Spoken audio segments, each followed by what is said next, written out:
walang hiya, huwag tularan ugaling Diablo yan.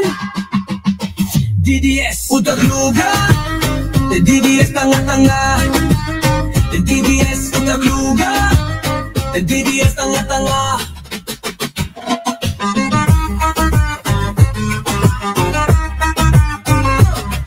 Okay, dito na po tayo sa ating Pangulo. Pakinggan po natin. Hinarap natin ang mga hamon ng kalikasan.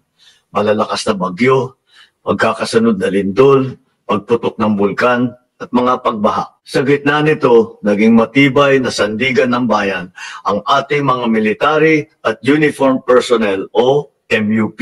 Hindi rin nawawala ang banta sa ating seguridad. Ngunit panatag ang sambayanan dahil nandyan ang ating kapulisan at kasundaluhan.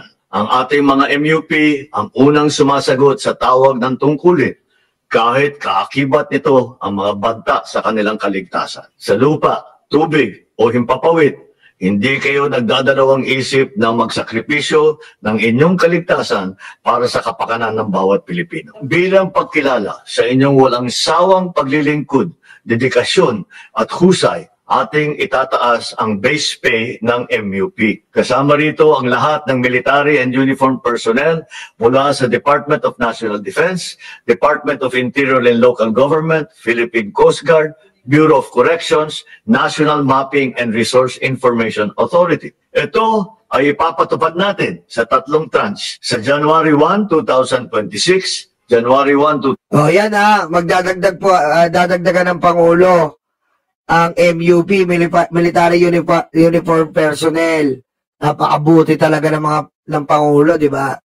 2027 at January 1, 2028. Bukod pa riyan, simula January 1, 2026, ang subsistence allowance ng lahat ng MUP ay magiging 350 pesos na kada araw. Naniniwala ang administrasyong ito na ang mga nagtatanggol sa bayan ay nararapat ring protektahan ng pamahalaan. Tama, ang mga nagtatanggol sa bayan kailangan protektahan. Kahit na nagkaroon sila ng kapansanan, mapapakita ko po sa inyo. Tarungan sahod at sapat na suporta, ito ang handog ng sambayanan sa ating mga tagapagtanggol. Nice. Mabuhay po kayo. Mabuhay ang bagong Pilipinas. Oh, yan Ayan po si BBM na sinasabi niya na mga tagapagtanggol ng bayan po kailangan protektahan. Ganun po si BBM. Ito po maganda po yan. At dahil nga po dyan, ito po ang ginawa ng ating Pangulo. Ito po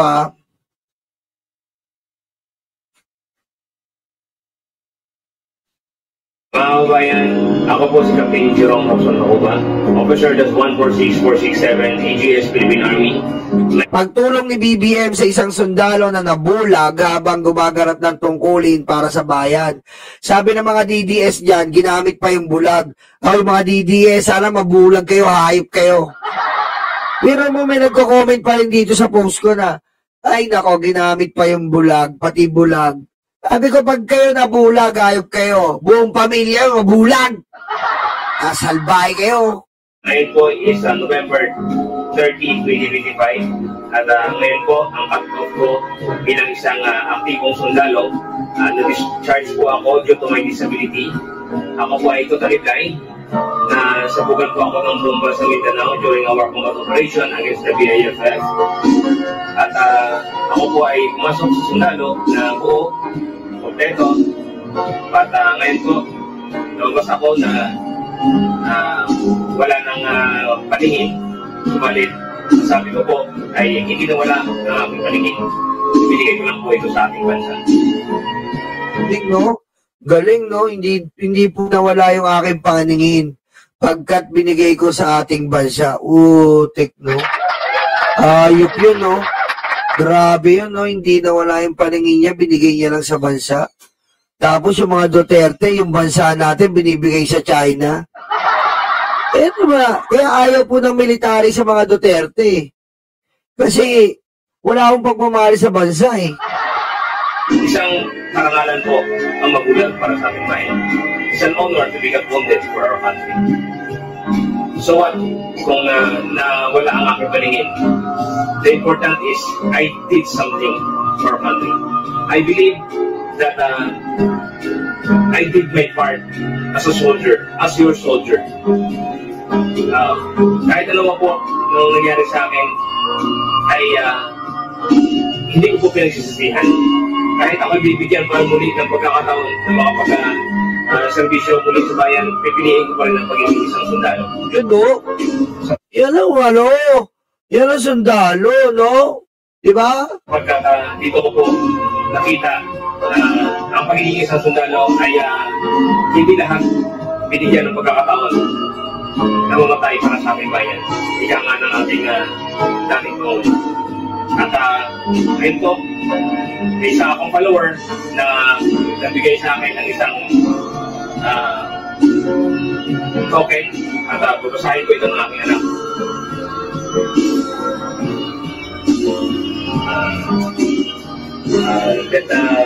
Please read, anak. Ano naman yan? Ito Kakaawa naman siya, no? yung logo ng AFP Okay. sa gitna. Sa baba, lagi po may nakalagay Jerome J. Hacoba, Captain O-146467. Tapos may open close parenthesis INF PA 09-15-10-30-20. Date yan, date. Oh. And then, Sa likod, meron po sa likod. Ano nakalagay sa likod? for your unwavering service and sacrifice to the nation, Rangers lead the way. Iyak siya, oh. Maraming salamat po aking mga kababayan. Bumalik po ako sa aking pamilya, at least hindi nakakahon. Hindi ko man sila nakikita, but at least naiyakan ko sila. At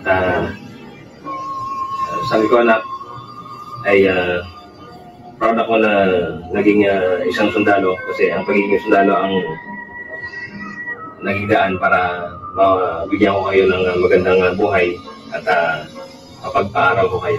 Kaya kahit na wala ako na nakikita, ay gagawin ko pa rin ang aking makakaya para matatapos kayo sa pag-aaral at maabot ninyo din ang inyong mga pangarapan.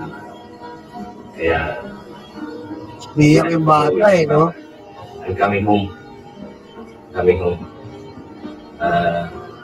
Sapat na siguro yung 2 mata na ibinigay ko para sa ating bayan. Kaya Grabe yan, no? 2 mata binigay niya sa... Grabe. salamat sa aking follower na nabigay po nito. Kaya sa lahat ng mga kababayan ko, lahat ng mga Pilipino na nagpasahod sa akin, maraming salamat po at malaking tulong na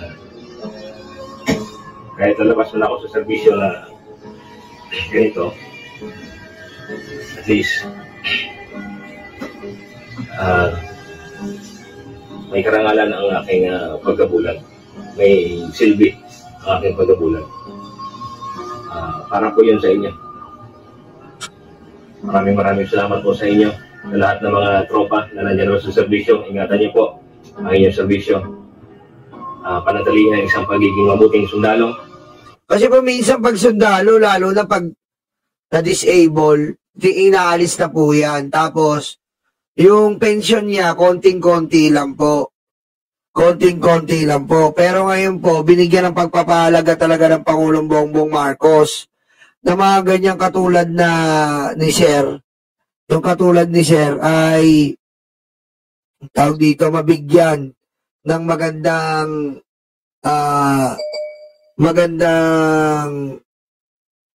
tawag dito parang pension, eh.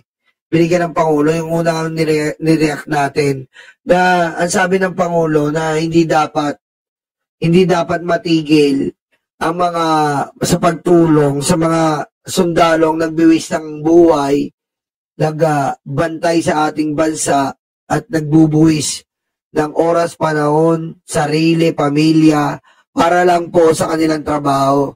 Grabe, no? Grabe po talaga yung Pangulo natin, eh. Kung iisipin mo talaga si BBM, eh. Ibang klase po talaga, eh. Ito yung presidente talaga may puso, eh. Diba? May presidente may puso, eh. Yung dati presidente, putik, puro nguso. Puro daldal, puro nguso, puro daldal. Diba? Ay, ano nga pala, naka-upload na po yung bago nating kanta, Tatay. O, yan po yan po ang pagtulong ni BBM. Ito po ulitin natin ito po yung sinabi ng Pangulo. Ito po ay nakakaiba sa iba't ibang video na aking ginagawa. Yan. Dahil ito po ay tungkol sa isang magiting na sundalo natin na si Captain Jerome Hapuba. Kita mo? Special mention. Yan pa lang Yan pa lang special mention ka ng Pangulo. Buti malaki nga nangalan na yan. Captain Jason. ODAS 146467 Philippine Army. Kung nakita nyo po, ang ating butihing kapitan ay nabulag dahil nasabugan po ng bomba. Nagjo-duty siya at ito yung nangyari sa kanya. Ngunit pagkatapos siyang nabulag, ay nabigyan siya ng tinatawag na CDD or Complete Disability Discharge. Ibig sabihin, hindi na siya pwede sa military dahil nga hindi na siya pwede sa combat operation at nabulag na nga siya. Nung nakita ko yung video niya at pinag-isipan ko yung mga nangyari sa kanya, parang hindi tama. Oh. Dahil ito ay isang opisyal na itinaya na nga niya ang buhay niya para sa duty na para ipagtanggol ang Pilipinas. At dahil sa ganyan. Samantalang si Digong, no? Lahat na, yung mga Chinese general, welcome kayo sa AFP. Pusang ina niya, no? Diba, natandaan niyo yung 14 general na pinapasok ni Digong sa AFP? Apakawalang ya. Yan ay basta't bibitawan na lang natin. Ay hindi naman yata makatarungan yan. Kaya binigyan ko ng instruction ang ating Chief of Staff na isuspindi na yung CDD ni Captain Hapuba.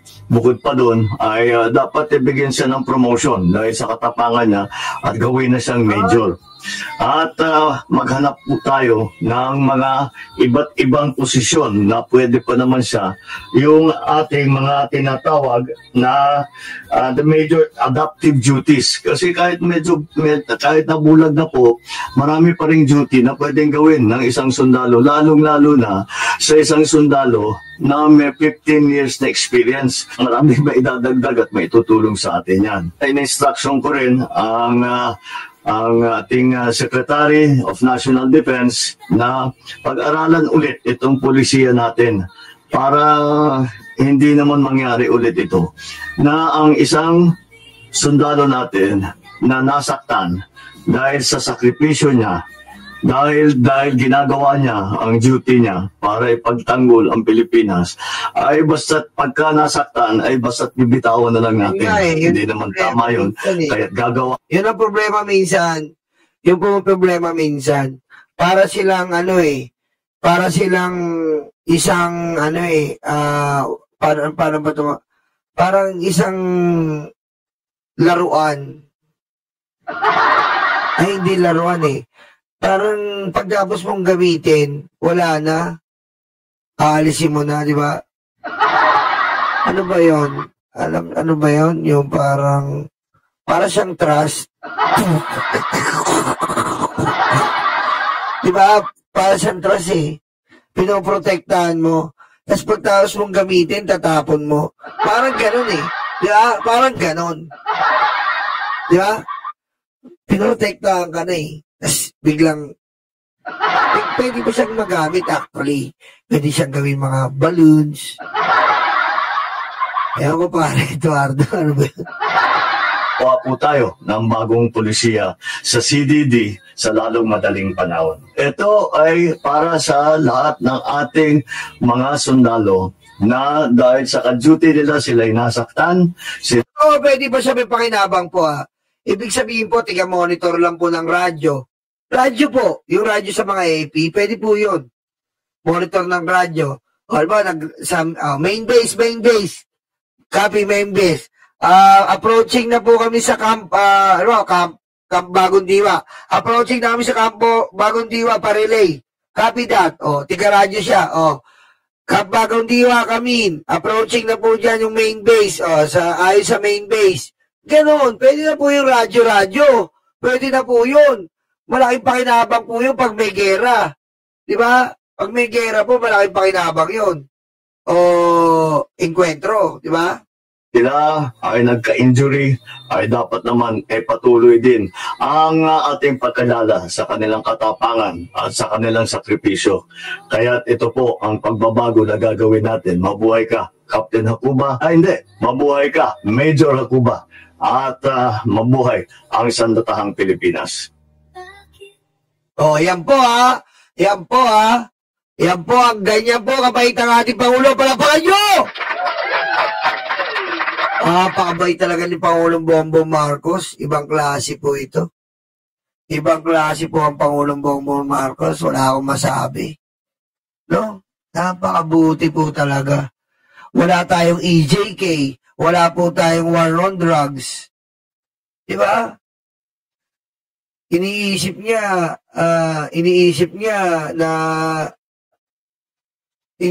talaga sa kapanan ng ating mga kababayan. Napakabuti, no?